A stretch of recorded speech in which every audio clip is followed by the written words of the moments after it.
আমি আজ ইসলামী আন্দোলন করি, আমি ওপেন ভাবে বলছি, আমি এই কারণেই করি, কারণ এই দেশে যত দল আছে, যত জেনারেল বলেন ইসলামী বলেন, যত দল আছে, কোন দলের ভেতরে শাহাদতের মরণ পাওয়ার মতো কায়দা নেই, শুধু একটা দলই আছে। তারা ইসলাম কায়েম করতে গিয়ে জান মাল বাজি রেখে জীবন হাতে নিয়ে ঘরে, এই কারণে এই পথ আমি বেছে নিয়েছি। কারণ আমি জানি ভালো মরণ, শাহাদতের মরণ। 3 বছর জেলের ভেতরে প্রতিদিন আমার তাহাজ্জুদের নামাজের এই দোয়াটা সিজদায় পড়ে আমি সাধারণ মরণ চাই না। আল্লাহুম্মা ইন্নী আসআলুকা শাহাদাতান ফি সাবিলিক। আল্লাহ তুমি যদি মরণ দিও আর শাহাদাত দিও, কারণ আমি এখন যদি ঈমান নিয়ে মারা যায় তাহলে কবরে ঘুমিয়ে থাকবো, আর শাহাদাতের মরণ পেলে কিয়ামত পর্যন্ত আল্লাহ আমারে নিজে খাওয়াবে। এই পৃথিবীতে ভালো মরণ ওইটা যেটা শাহাদাতের মরণ হয়। শাহাদাতের মরণ হয় কোথায় আপনি তো জানেনই না। আমরা ইসলাম মানতে গিয়ে আজ যারা কঠিন পরিস্থিতির মোকাবেলা করতে হয়, ওরা জানে একটু আধটু যে ধৈর্য কাকে বলে। আর যাদের কোনো চিন্তা নেই, গরুর মতো খায় পায়খানা করে, ওরা ধৈর্য কি বুঝবে? ধৈর্য বুঝতেছে ইসলামী আন্দোলন যারা করে তারা।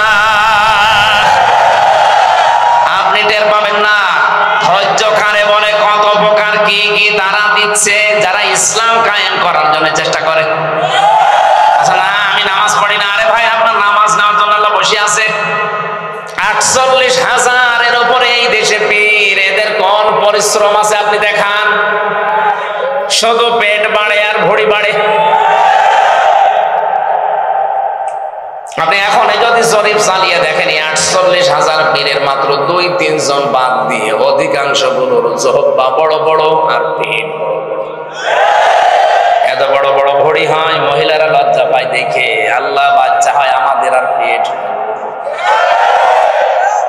কি ভড়ি গো, আখেরি ভড়ি, উকুন মারা যায় ভড়ির উপর। না, আমি হাসির খোরাকে দেয়নি, আপনাকে কাজ করা লাগবে, পরিশ্রম করা লাগবে। বিশ্বনবী মুহাম্মদ রাসূলুল্লাহ পরিশ্রমে যারা করে তাদেরকেই বলেছেন আল কাসিবু হাবিবুল্লাহ। যারা কাজ করে খায় এরা আল্লাহর বন্ধু। সুবহানাল্লাহ বলতে পারেন না? যারা বসে বসে খায় এরা আল্লাহর বন্ধু। এই কথা কোরআন হাদিসে আছে? নেই। আরো আছে, যখন নামাজ শেষ হয়ে যাবে মসজিদে থাকবি না, নামাজ শেষ মসজিদ থেকে বের হয়ে যাবে। ফাইদা কুবিয়াতিস সালাতু ফান্তাশিরু ফিল আরদি ওয়াবতাগু মিন ফাদলিল্লাহ। মসজিদে গেলে রহমত পাওয়া যায়, আর জমিনে আসলে ফসল পাওয়া যায়, অনুগ্রহ পাওয়া যায়, নেকি রিজিক পাওয়া যায়। এই জন্য আল্লাহ মসজিদে ঢোকার সময় নবীকে বলছেন, আপনি বলেন আল্লাহুম্মা আফতাহলি আবওয়াবা রাহমাতি। হে আল্লাহ, তুমি তোমার রহমতের যত দরজা আছে সব আমার জন্য খুলে দাও। মসজিদে রহমত পেয়েছেন, এবার আর বেশি দরকার নেই, বের হন। মসজিদ থেকে বের হওয়ার সময় আপনার মুখ দিয়ে আল্লাহর নবী বলেন, এটা বলো আল্লাহুম্মা ইন্নী আসআলুকা মিন ফাদলিক। হে আল্লাহ, আমি তোমার কাছে রিজিক চাই, ফসল চাই, অনুগ্রহ চাই। আর এটা মসজিদে পাওয়া যায় না, এটা পাওয়া যায় জমিনে। কোথায়? আবতাগু মিন ফাদলিল্লাহ। অনুসরণ করো, ফান্তাশিরু ফিল আরদি, জমিনে ছড়িয়ে যাও। এখানে আমাদের উচিত হচ্ছে, অনেকেই আছে নামাজ পড়ার পরে ফ্যান লাগিয়ে আবার বসে বসে গল্প করে। মনে হচ্ছে ফ্যান ওর বাপের। তোর মসজিদে নামাজ শেষ, ফরজ নামাজ পড়ার পরে সুন্নত নফল মসজিদে পড়া ঠিক না, ওটা বাড়ি পড়ার নিয়ম। আর বসে আছে তো আছে, অনেকে আবার ঘুমায়। মসজিদে বেশিক্ষণ থাকা নিষেধ। ফরজ নামাজ শেষ হয়ে গেলে জমিনে ছড়িয়ে পড়ার নির্দেশ কার? বলেন কার? কেন আল্লাহ এটা দিলেন? আপনি কাজ করে খাবেন এই উদ্বুদ্ধ করছেন আল্লাহ কেন? এটা সূরা বালাদে আছে, সূরা ইনশিকাকে আছে, লাকাদ খালাকনাল ইনসানা ফি কাবাদ। আমি মানুষকে বানিয়েছি পরিশ্রম করার জন্য। আল্লাহ বসে বসে খাওয়া পছন্দ করে না। এই পৃথিবীর কোন নবীর জীবনে আপনি পাবেন না একজন নবী বসে বসে খেয়েছে না। প্রত্যেকটা নবী কাজ করে খেয়েছে। হযরতে আদম নবী চাষ করে খেত। হযরতে দাউদ আলাইহিস সালাম তিনি কামার ছিলেন, লোহা পিটিয়ে সোজা করতেন। মুহাম্মদ রাসূলুল্লাহর মতো এত বড় মহামানব ব্যবসা করে খেতে, সুবহানাল্লাহ বলতে পারেন নাই? আমার দাদা একটা গল্প বলছিল যে মসজিদে বেশিক্ষণ যদি নামাজের পরে কেউ থাকে কি অবস্থা হয়। এক এলাকায় বিদ্যুৎ ছিল না, কিছু মানুষ টাকা পয়সা জোগাড় করে মসজিদে জেনারেটর লাগিয়েছে, ফ্যান চলে, নামাজের সময় এসে নামাজিরা একটু সুখ শান্তি পায়। 4 জন বিয়াদব এলাকায় নামাজ পড়ে না, মুয়াজ্জিনকে এশার নামাজের পরে ধরে বলছে, ভাই আমরা নামাজ পড়বো না, কিন্তু এশার পরে আপনি যখন বাড়ি যাবেন আমাদের এলাকায় কারেন্ট নেই, এজন্য বাড়িতে তো আমাদের ফ্যানও নেই, গরমে ঘুম আসে না, আপনি চাবি দিয়ে যাবেন, ফজরের সময় যখন আযান দিতে আসবেন আমাদের ডেকে দেবেন, আমরা চলে যাব, সারা রাত আরামে ঘুমাবো। মুয়াজ্জিন বলছে ফেরি ফেরি দেব, ঠিক আছে আমরা 4 জন মিলে 1000 টাকা দেব, রাজি হয়ে গেছে। এশার নামাজ পড়ে মানুষজন সবাই বাড়ি চলে যায়, ওই সময় মুয়াজ্জিন ওদের কাছে চাবি দেয়। মসজিদে প্রবেশ করে মানুষ 4 জন, ফ্যান দিয়েছে 12টা, রেগুলেটর নেই, হাই স্পিডে ঘুরছে। যাদের ফ্যানের নিচের ঘুমানোর অভ্যাস নেই ওরা যদি একবার ফ্যান পায় ঘুমাবে না, মরে যাবে। এমন ঘুম দিয়েছে, কার কাপড় কোন জায়গায় আল্লাহ জানে। শুধু মুয়াজ্জিন ফজরের আযান দিতে এসেছে, লাইট জ্বালিয়েছে, বলছে নাউজুবিল্লাহ। তাদের মাঝখানে দাঁড়িয়ে জোরে চিৎকার দিয়েছে, মসজিদে থাকা হারাম। রাত মাত করে উঠে বলছে, কি ফতোয়া দিলেন, মসজিদে থাকা যাবে না, হারাম। মুয়াজ্জিন সাহেব মসজিদে থাকা হারাম, দলিল কই? দলিল লাগবে না, নিজে দেখলাম। কিসের দলিল? আমি নিজে দেখলাম, এরপর আবার দলিল লাগবে? নামাজের পরে আপনি মসজিদে থাকবেন, আল্লাহর নিষেধ, আপনি কাজ করে খাবেন, এটা দুনিয়ার হাসানা। যারা কাজ করে খেতে পারেন বুঝবেন আপনি দুনিয়ার হাসানা পেয়েছেন। এর কিয়ামতে অধিকাংশ মানুষকে আল্লাহ মাফ করবে তার চরিত্রের ব্যাপারে। 2 জন মানুষের সাক্ষী যদি সত্যিই মন থেকে পাওয়া যায় আপনি বুঝবেন আপনি ভালো মানুষ। একজন হচ্ছে আপনার বাড়ির লোক, কাজের লোক, ড্রাইভার, দোকানের কর্মচারী। 2 নম্বরের ব্যক্তি হচ্ছে আপনার স্ত্রী। এই পৃথিবীতে এখানে যদি কেউ আজকেই পরীক্ষা করার জন্য বাড়িতে যে বলে, দেখো আমি হামজা এসেছিলাম, আমার খেলাফতে দিয়েছে, আমি পীর হয়ে গেছি, আমার কাছে মুরিদ হও। 100 জনের 98 জনের বউ বলবে তুমি শয়তানের কাছে মুরিদ হও, তোমার কাছে না। তোমার সব আমার জানা আছে, কত নাম্বার সব আমি জানি। বিশ্বনবী কি দেখিয়েছিলেন 63 বছরে? তার নিজের আপন স্ত্রী 15 বছর ঘর করার পর খাদিজাতুল কুবরা 1 সেকেন্ড দেরি করে নাই তার উপরে ঈমান আনতে। আল্লাহ রাব্বুল আলামিন বলেন, বাজ্যিনাত তাকে দিয়েছিলাম। যে কি বাজ্যিনাত পেয়েছিলেন নবীজি? খাদিজাতুল কুবরা বলেন, যায়েদ ইবনে হারেসাকে আমি বাজার থেকে গরু ছাগলের মতো কিনে এনেছিলাম, ওই জামানায় বিক্রি হতো মানুষ। নবীজি মুহাম্মদ রাসূলুল্লাহর দরবারে দিয়ে বললাম, হে নবী একে রাখেন, খেদমত করবে। 7 দিন পার হয়ে গেল। সিরাত ইবনে হিশাম লিখেছে, হযরতে যায়েদের বাবা এবং চাচা এসে বলে, ইয়া রাসূলুল্লাহ, শুনতে পেরেছি আপনার কাছে আমাদের যায়েদ আছে, তাড়াতাড়ি ফেরত দেন। নবীজি বলেন, যায়েদ যদি তোমাদেরকে চিনতে পারে আর যদি যেতে চায় আমি নিষেধ করব না।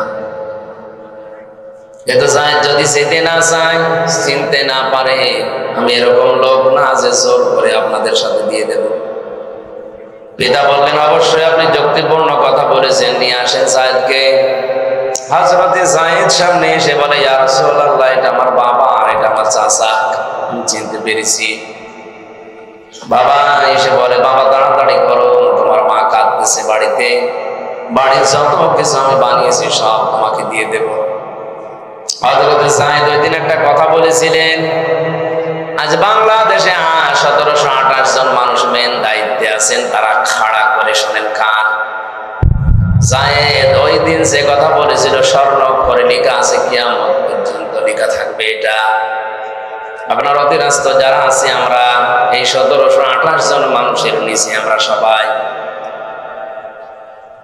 এদেশের 18 কোটি মানুষ এই 1728 জন মানুষের কথা মতো আমরা চলি।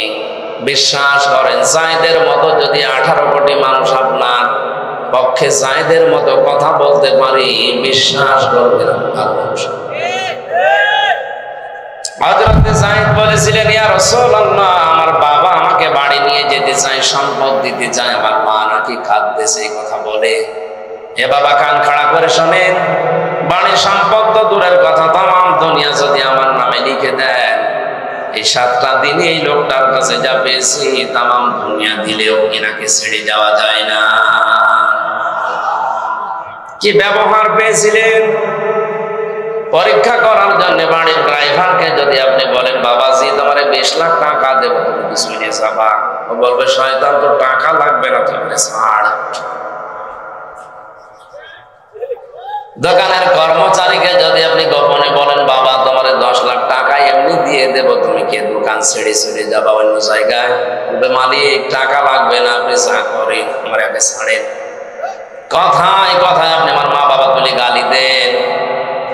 আমি যদি আপনার মতো চেয়ারে বসতাম আর আপনি আমার এই জায়গায় থাকতেন, যে গালি আজকে আমার সাবান আনতে দেরি হয়েছে এই জন্য দিলে, ওইরকম যদি আমি কিছু করতাম বলেন তো আপনি সহ্য করতে পারতেন? এই জন্য যারা দায়িত্বে আছেন খুব হিসাব করে জীবন চালাবেন। কিয়ামতে কিন্তু সাক্ষী নেওয়া হবে আপনার অধীনস্থ লোকদের কাছ থেকে। নবীজির 10 বছর খেদমত করেছিল হযরতে আনাস, মাত্র 10টা বছর বয়সে গেছে নবীজির বাড়িতে। হযরতে আনাস বলেন, 10 বছরে নবীজিকে কোনোদিন ধমক দিয়ে কথা বলতে শুনি না।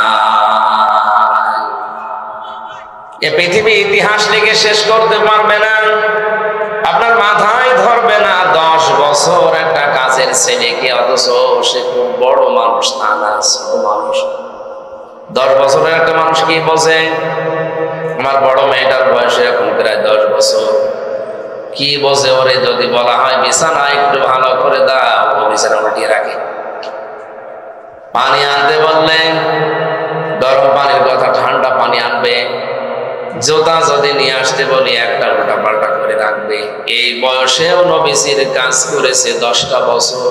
হযরতে আনাস নিজে বলেন, কোনদিন নবী আমাকে ধমক দিয়ে কথা বলেনি।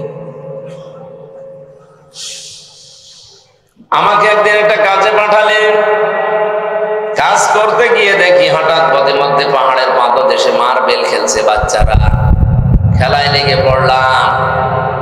অনেকক্ষণ পর্যন্ত নবীজি অপেক্ষা করে দেখে না আমি এখনো আসি না, নিজে এসে দেখে আমি খেলায় ব্যস্ত হয়ে পড়েছি।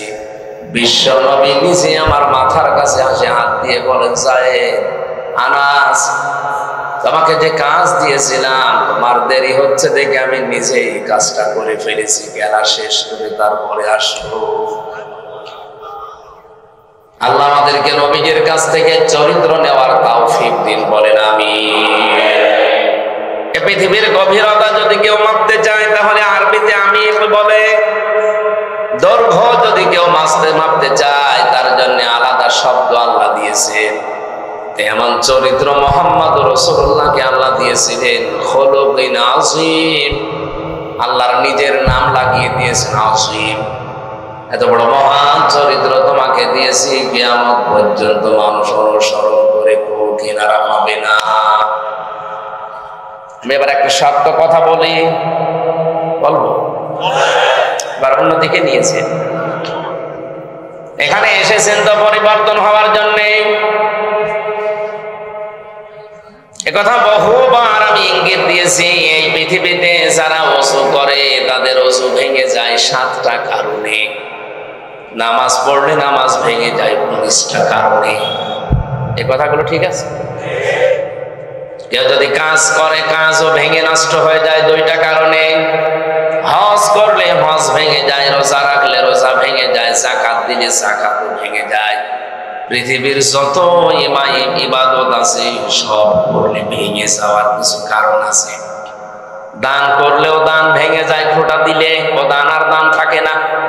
কথা বলে দেখেন, কোরআনে কারিমে আল্লাহ জানিয়েছেন সূরা বাকারার ভেতরে, দান করার চাইতে যদি খোঁটাই দিয়ে ফেলো ও দান না করাই ভালো ছিল।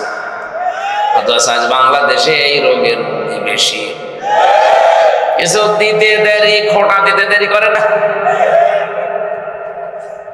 লা ইয়াদখুলুল জান্নাতা মান্নান, আল্লাহর নবী বলেন ওটা জান্নাতে যাচ্ছে না, যাবে না যেই লোকটা দান করার পরে খোঁটা দিয়ে ফেলে। আল্লাহ আমাদের চরিত্র থেকে যেন বাঁচান। আমি জেলখানায় থাকতে এক আলেম আমাকে নাকি সাহায্য করেছিল আমার বাড়িতে। সে কালকে পরশু দিন, এই 2 দিনে ফেসবুক লাইভ দিয়ে বলছে এত উপকার করলাম, তা উপকার করেছিলাম না বলা দরকার। আপনি তো উপকার করবেন আল্লাহর জন্য, কাউকে ভালোবাসলে আল্লাহর জন্য, ঘৃণা করবেন আল্লাহর জন্য, দান করবেন আল্লাহর জন্য, বিরত থাকবেন আল্লাহর জন্য। ফাকাদ ইসতাকমালাল ঈমান, তাহলে আপনার ঈমান পরিপূর্ণ হবে। আর কিছু দিয়ে যদি আপনি খোঁটায় দিয়ে ফেলেন, স্মরণ করিয়ে দেন, ওইটা থাকে না, আরো গুনাহযুক্ত হয়। যে আলেম এটা করেছেন, আপনাকে আমি সাবধান করলাম, এ কাজ করে নিজের আমল আপনি নষ্ট করবেন না। যা করেছেন ওটা যদি আল্লাহর জন্য করে থাকেন, অবশ্যই আপনি কিছু পাবেন। আমার বোঝানোর বিষয় ছিল, পৃথিবীর যে কোনো বিষয় দান করে যদি খোঁটা দেওয়া হয়, তাহলে দান না করাই ভালো ছিল। কথা বলেছে কে? বলেন বলেন। তাহলে দান আপনার নষ্ট হয়ে যাবে, ভেঙে যাবে, ব্যর্থ হয়ে যাবে, বিফলে যাবে। পৃথিবীর যে কোনো ইবাদত করলে ওটা নষ্ট হয়, ভেঙে যায়, দুর্বল হয়ে যায়, বিফলে যায়, ব্যর্থ হয়। আপনার ঈমান আছে, ঈমানও ভেঙে যায়, নষ্ট হয়ে যায় 10টা কারণে। কয়টা? যে ঈমান নিয়ে জান্নাতে যাওয়ার বড়াই করছি আমরা, যে জান্নাত আমি যাবো কারণ আমার ঈমান আছে। আপনার ঈমান আছে না গেছে আপনি তো টেরও পাচ্ছেন না। সে জন্মের পর থেকে মুসলমানের ঘরে এসে মনে করছেন আমিও মুসলমানই আছি, কিন্তু আপনি তো মুসলমান আছেন কিনা এটা কোরআন আর হাদিস বলবে। আসতে বলেন। এ বড় কোরআন শরীফ থেকে ব্যাখ্যা সূচক যত শব্দ আছে ওখান থেকে আমি হাদিসের সাথে মিলিয়ে 10টা কারণে মানুষের ঈমান নষ্ট হয়ে যায়, ভেঙে যায়। ঈমান যদি ভেঙে যায়, ওযু যদি ভেঙে যায়, ওযু যেমন ওযু থাকে না। নামাজ ভেঙে গেলে ওই নামাজ আর নামাজ থাকে না। কথা বলছে দেখেন, ঈমান যদি ভেঙে যায়, ওই ঈমান আর ঈমান থাকে না। ওই ঈমান আর আবু জেহেলের ঈমান সমান। আপনার ঈমান যেন ভেঙে না যায়, নষ্ট হয়ে না যায়। আমি হাদিস এখন বলবো না, কালকে বলবো। যে 10টা কারণে ঈমান ভাঙে, তার 4 নাম্বার কারণ হচ্ছে এই পৃথিবীতে বিশ্বনবী বাদ দিয়ে অন্য কারো আদর্শ যার ভালো লাগবে, ওর ঈমান ভেঙে যাবে।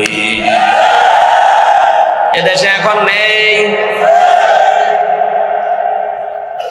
জরিপ বের হয় মাঝে মাঝে, এই দেশে 100 জনের মাত্র 15 জন বিশ্বনবীকে একমাত্র আদর্শ মানে, আর 85 জন আছে না না না নাই। এই হিসাবে বলেন তো আপনার ঈমান আছে না গেছে? আশা করছি আপনি এই পৃথিবীতে বিশ্বনবী ছাড়া কাউকে একমাত্র মানবেন না। এরপরও যদি একটু মনের ভেতরে কেমন কেমন লাগে না, কথা শক্ত হয়ে যাচ্ছে, তাহলে সূরা সাজদার ভেতরে, সূরা আহজাবের ভেতরে আল্লাহ আয়াতগুলো দিয়েছেন আমাদেরকে শুধু সুমা খাওয়ার জন্য। বলেন বলেন। আল্লাহ আমাদেরকে মেনে নেওয়ার তৌফিক দিন, বলেন আমিন। কোরআনে এতগুলো আয়াত থাকলে একটা মাত্র আয়াত পড়েছি, তাও সবার মুখস্থ আছে আয়াতটা। আমি 16 সালে হজে গিয়ে যখন তাওয়াফ করছিলাম, রুকনে ইয়ামিনী থেকে শুরু করে হজরে আসওয়াদ পাথরে যে জায়গাটা, এটা পার হওয়ার সময় লক্ষ লক্ষ হাজিরা এই আয়াতটা পড়ে। তখন বুঝি নাই, এখন টের পায় যে কি করতে এই আয়াতটা পড়া লাগে। সারা দুনিয়াতে মানুষ যখনই মোনাজাত করে আল্লাহর কাছে এই আয়াতটা পড়ে, রব্বানা আতিনা ফিদ দুনিয়া হাসানাহ। কি বলেন আপনি? ওই সময় বুঝতে পারি নাই, দেশে এসে যখন তাফসীর গুলো এক জায়গায় করে মিলালাম, দেখি দুনিয়া আখিরাত সব আল্লাহ এই আয়াতের ভেতরেই ঢুকিয়ে রেখেছে। আমরা এই আয়াত থেকে আজকে কিছু নেওয়ার চেষ্টা করব। যেহেতু তাফসীরুল কোরআন মাহফিল লিখেছেন, আমরা তাফসীর আকারে কথা বলবো ইনশাআল্লাহ। আশা করছি ঘন্টা খানেক কেউ উঠবেন না। উঠবেন? ওই যে উঠে চলে যাচ্ছে। সেটাই বসো।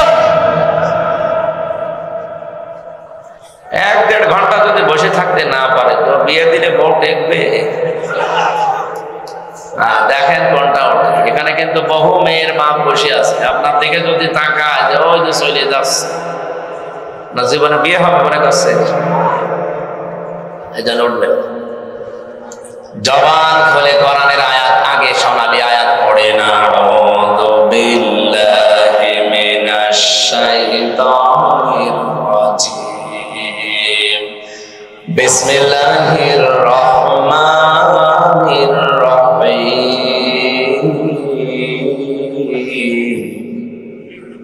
ওয়া মিনহুম মান ইয়াকুলু রব্বানা আতিনা ফিদ দুনিয়া হাসানাহ ওয়া ফিল আখিরাতি হাসানাহ ওয়া কিনা আযাবান নার।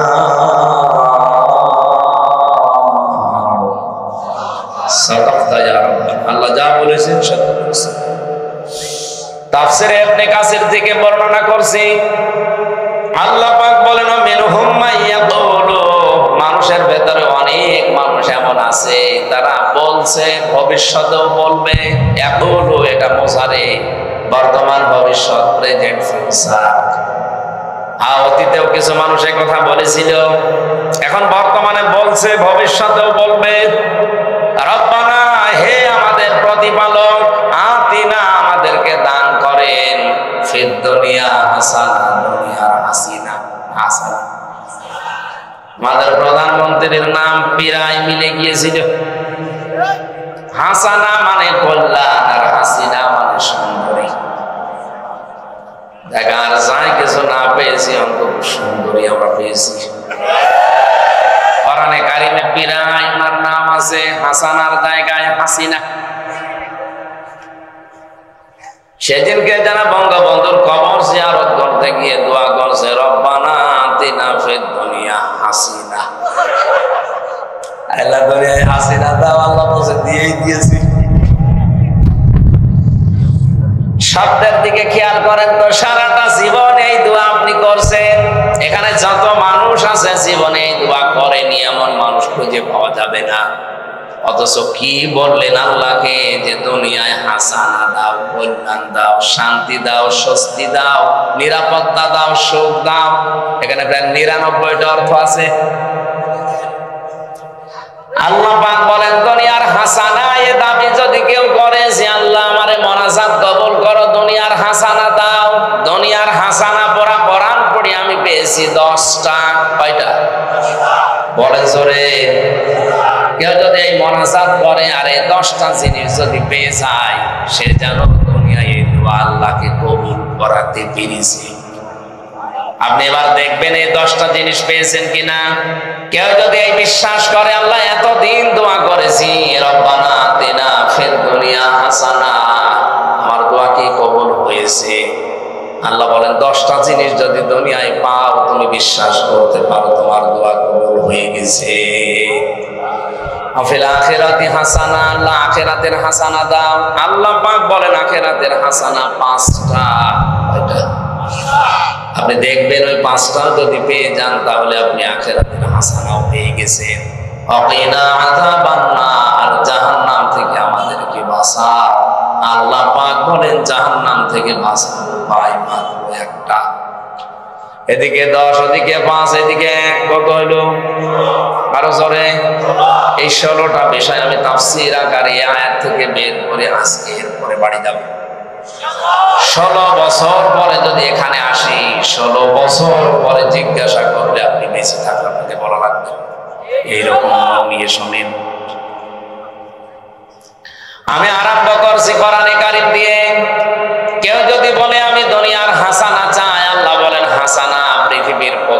হাসানার নাম হচ্ছে কোরআনে কারীম পাওয়া। তুমি কোরআন পেয়েছো, যদি বলেন হ্যাঁ পেয়েছি, আমার ঘরে আছে না। قل بفضل الله وبرحمته فبذلك فليفرحوا هو خير مما يجمعون। সূরা ইউনূস 11 নম্বর পারার 14 নম্বর পৃষ্ঠা 7 নম্বর লাইনে 6 নম্বর উপর 58 নম্বর আয়াত। এটা তাফসীরে খাজিনের ভেতরে আছে। আল্লাহ পাক বলেন, নবী আপনি বলেন, দুনিয়া যা আনন্দে আছে, মেতে আছে, যা গেইন করে, যা অ্যাচিভ করে, যা অর্জন করে, একটার ভেতর আমি আল্লাহ কল্যাণ রাখি নাই। আমার যত কল্যাণ আমি আল্লাহ কোরআনে দিয়েছি। ফাবিযালিকা ফালিয়াফরাহু, যারা গ্রামার বোঝে, আরবি গ্রামার যারা জানে, ফালিয়াফরাহু দিয়েছেন আল্লাহ। যারা কোরআন পেয়েছে তারা যেন অবশ্যই আনন্দ করে খুশি হয়। আপনি এই কথার সিগনিফিকেন্স কি বুঝলেন বলেন তো? যে কোরআন পেয়েছি আমি আনন্দ করব, তাও অবশ্যই আনন্দ করবেন আপনি। ওয়া খায়রুম মিম্মা ইয়াজমাউন, তামাম দুনিয়া যা আনন্দে আছে এগুলো সব অস্থায়ী, আল্লাহর কোরআন স্থায়ী। এখন এর সাথে আনন্দ কিভাবে করতে হয়, এর ভেতরে বর্ণিত যে নিয়ম নীতিগুলো আছে, এই নিয়ম নীতিগুলো মেনে নিয়ে বাস্তব জীবনে সেট করার নাম আনন্দ করা।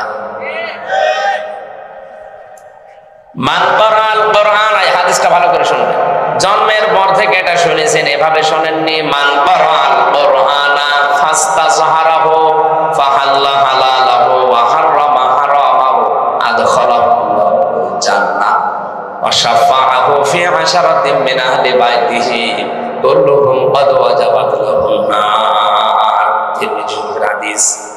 নবী বলেন, যে ব্যক্তি কোরআন পড়ে, এ পর্যন্ত বুঝেছেন?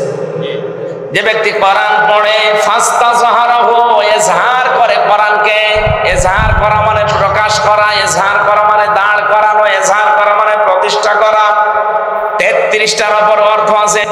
যে ব্যক্তি কোরআন পড়ে এবং কোরআনকে ইজহার করার চেষ্টা করে, দাঁড় করায়, প্রকাশ করে দেয়, ওপেন করে মানুষের কাছে, প্রতিষ্ঠা করার জন্য, কায়েম করার জন্য চেষ্টা চালায়। ফাহাল্লা হালালাহু ওয়া হাররামা হারামাহু, এর ভেতরে হালালকে হালাল জানার পরে আঁকড়িয়ে ধরে, আর হারামকে হারাম জানার পরে ছেড়ে দেয়।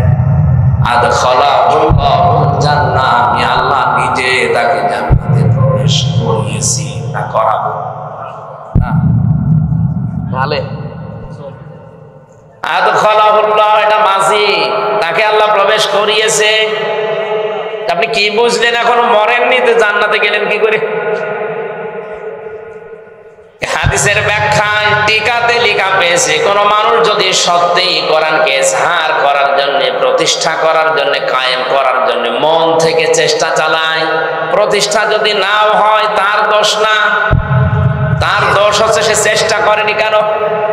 ফাস্তাযহারাহু, সে চেষ্টা করবে প্রকাশ করার, প্রতিষ্ঠা করার, কায়েম করার, দাঁড় করানোর। এটা যদি দাঁড় হয়ে যায়, প্রতিষ্ঠা হয়ে যায়, তাহলে এর ভেতরে হালাল যেটা আপনি আঁকড়িয়ে ধরতে পারবেন, আর হারাম যেটা ছেড়ে দেওয়া সহজ হবে। কোরআন যতদিন পর্যন্ত প্রতিষ্ঠা না হবে, কায়েম না হবে, এই পৃথিবীতে কোরআনে কারীম যতদিন আপনি দাঁড় করাতে, ইজহার করাতে না পারবেন, ততদিন হালাল জানার আঁকড়িয়ে ধরতে পারবেন না। হারাম জানার পর আপনি ছেড়ে দেওয়ার মতো সেরকম সাহস পাবেন না, কারণ এদেশে অনেক হারাম কাজ আছে যেটা ছেড়ে দেওয়া দরকার ছিল, কিন্তু বাধ্য হয়ে আমাদের করা লাগে। একটাই কারণ, কোরআন আজ আমাদের কাছে ইজহার করা নেই। এই জন্য ইজহার করার চেষ্টা করবে যে ব্যক্তি, কোরআন পড়ার পাশাপাশি একে দাঁড় করাতে চেষ্টা করবে, কায়েম করবে, প্রতিষ্ঠা করবে, যাই বলেন। এর হালাল যখনই পাবে আঁকড়াবে, হারাম ধরলে ছেড়ে দেবে। আল্লাহ নিজে তাকে যেন মনে হয় জান্নাতে দিয়ে দিয়েছে, শুধু এতটুকুই শেষ করেননি। আদখালাহুল্লাহুল জান্নাহ ওয়া শাফাআহু ফি আশারাতিন মিন আহলি বাইতিহি কুল্লুহুম ক্বাদ ওয়াজাবাত লাহুম। এই শব্দটা ভালো করে শুনুন। তার পরিবারস্থ লোকদের এমন 10 জনের ব্যাপারে তার সুপারিশ গ্রহণ করা হবে যাদের জন্য জাহান্নামের আগুন ওয়াজিব হয়ে গিয়েছিল। আপনি কি মনে করেন বলেন তো? জাহান্নামের আগুন যাদের উপরে ওয়াজিব হয়ে গেছে যে জাহান্নামে তারা যাবে, এরকম মানুষকে আপনি 10টা বের করে নিয়ে জান্নাতে নিয়ে যেতে পারবেন? এই কথাটা অত সহজ না। এবার আসেন বাস্তবতায় নিয়ে যায় হাদিসটাকে। আমরা অনেকেই জানি কোন কাফের, মুশরিক, এদের জন্য দোয়া করা, এদের জন্য জানাজা পড়া, এদেরকে কবরে দেওয়া, মাগফিরাত কামনা করা জায়েজ? জায়েজ? নবীজির আপন চাচার জন্য দোয়া করে আল্লাহ ফেরত দিয়েছিলেন, এটা জানেন না? আবু তালেবের জন্য। আব্দুল্লাহ ইবনে উবাই মুনাফিক ছিল, তার জন্য আল্লাহ পাক দোয়া করা দূরের কথা, কবরের পাশে দাঁড়াতে নিষেধ করেছেন। সূরা তাওবার 84 নাম্বার আয়াতটা তার প্রমাণ। ওয়ালা তুসাল্লি আলা আহাদিন মিনহুম মাতা বাদাউ ওয়ালা তাকুম আলা কবরি। নবীর জানাজার নামাজ দূরের কথা, এর কবরের পাশে দাঁড়াবেন না। তাহলে বাস্তবতায় প্রমাণ হয় যারা কাফের, যারা মুশরিক, যারা মুনাফিক, এদের জন্য মাগফিরাত কামনা করা জায়েজ? জায়েজ? আপনার যাদের জন্য দোয়া করছেন, যে লোকটার ঈমান নেই, ওর ঈমান কখন ভেঙে গেছে? আপনি একটা বললাম যে নবীকে বাদ দিয়ে যারা অন্য কারো আদর্শকে ভালো মনে করে, ও আর আবু জেহেল একেবারে সমান, কোনো পার্থক্য নেই। আপনি মনে করছেন আবু জেহেলের সাথে তুলনা দিলে, আরে ভাই আপনি তো কোম্পানিগঞ্জের মসজিদের সভাপতি, আর আবু জেহেল কাবা। কোন জায়গা? কাবা শরীফের। কিন্তু ওর কাছে নবীজির আদর্শ ভালো লাগতো না, ও কিন্তু বিশ্বাস করতো আসমান জমিন আল্লাহ বানিয়েছে। ওয়ালা ইনসালতাহুম মান খালাকাস সামাওয়াতি ওয়াল আরদা লা ইয়াকুলুনা আল্লাহ।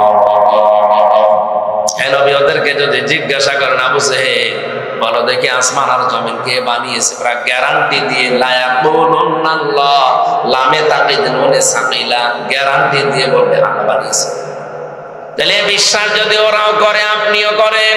ওর আদর্শ শুধু বিশ্ব নবী ছিল না, এই জন্য যদিও জাহান্নামে যায়, ওর ঈমান না থাকে, ওর ঈমান ভেঙে যায়। আপনারও তো একই অবস্থা।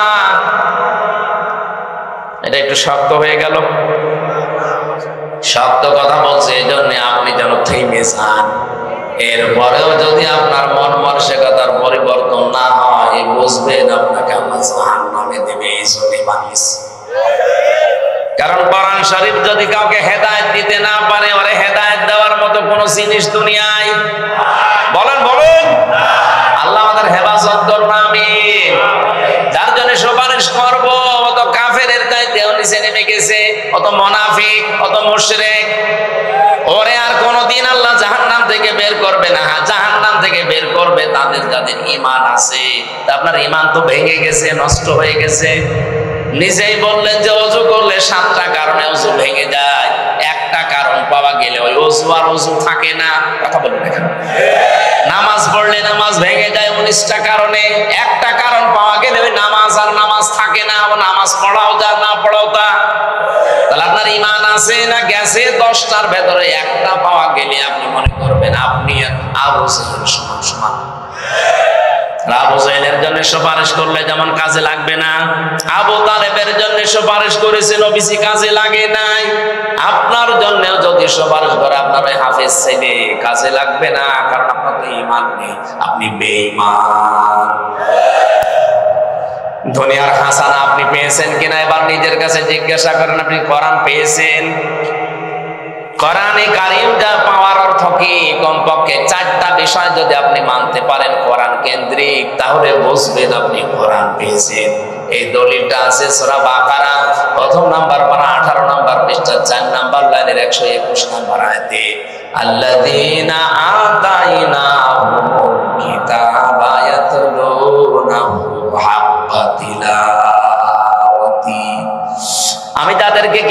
দিয়েছি, কোরআন দিয়েছি, তারা এর হক আদায় করে পড়ে।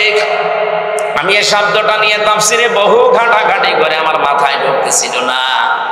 ডক্টর জাকির নায়েকের 13 খণ্ড লেকচারের ভেতরে এই শব্দটা আমার মাথায় এসে লিখেছে।